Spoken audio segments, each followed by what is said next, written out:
All right, let's do a quick recap of the basic building blocks of Liferay. We have what I call the big three.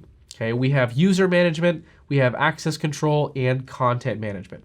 Okay, for user management, we know that we can organize users into a hierarchy using organizations or into more specified groups outside of the organization structure called user groups. Okay, for access control, we know that permissions are an action on a resource, and we have roles, which are collections of those permissions. And lastly, we have our sites, which are going to be our group of content and pages, and that's where we can perform our content management to engage our users with either our different assets or fragments that we have available. Okay? With these in mind, we're going to turn to a few of the remaining features that help us fill out or build the fuller process of getting this stuff out the door. Okay? So we're going to start with workflow. We'll look at staging as well as the last few new features that are included and coming out in 7.1. All right, so let's go ahead and get started. All right, first let's look at workflow. Okay, now what is workflow? Workflow is essentially a business process that we can use to get things reviewed and make sure that everything is good to go before it heads out the door. So this can be used for things like content review, make sure that we have our editors, our copy editors, checking things out, making sure all the copy is correct before it goes out the door, et cetera, et cetera. Okay. We can set up workflow on individual resources, or we can set up workflow specifically on folders for things like documents and web content. Okay.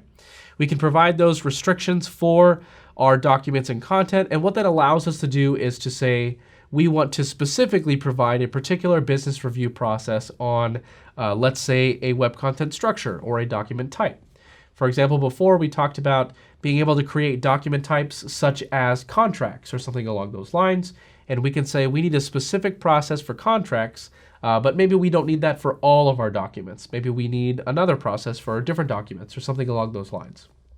Okay, this allows us to be specific by being able to select exactly what we want a particular workflow process on. Now, workflow can be configured at the platform level, and it can also be configured at the site level as well. And of course, users need to be involved as well. So there is a place in the user panel where you can go ahead and jump into a particular workflow process if you have been added to that process. In the control panel, it allows you to not only upload or create new workflow definitions, but also configure platform-wide business processes if needed. Okay.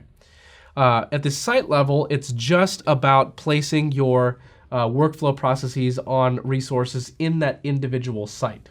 Okay.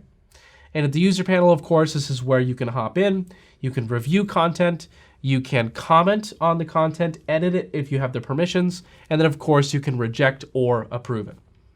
Okay, so this is similar to tools you may have used before if you're familiar with something like Jira, for example. Now there's a default workflow process that you can find on the platform. It's called the single approver workflow.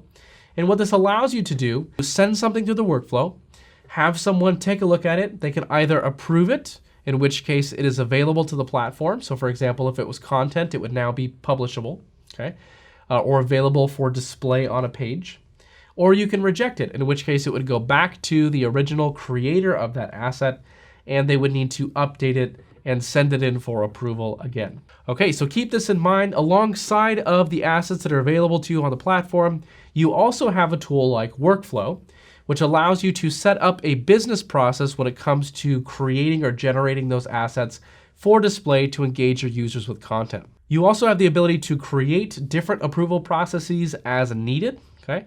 Livingston can take advantage of that single approver workflow, but any administrator can go ahead and create any sort of newly defined workflow as needed in your particular context, okay? Workflows can be applied to specific resources, namely some of the assets, as well as through folder restrictions for things like documents and media and web content. This allows you to be more specific with which documents or content you want to have a particular review process for. All right. Okay, in the next section, we'll go ahead and take a look at staging. We'll see you there.